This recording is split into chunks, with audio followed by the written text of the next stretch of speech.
Привет, друзья! Сегодня за окном весна, не смело пробует свои силы.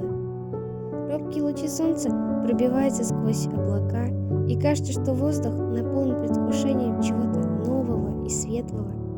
А у нас на кухне настоящее чудо.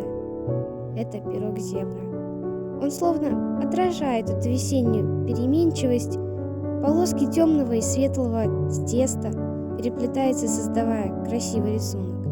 И знаете, что самое удивительное? Каждый раз, когда вы готовите этот пирог, он получается неповторимым. Его узор — это словно отпечаток вашего настроения, вашего вдохновления. А еще пирог зебра создает на кухне особую атмосферу тепла и уюта. Пока он печется, дом наполняется аппетитным ароматом, который согревает лучше любого пледа. Всем советую этот вкусный пирог.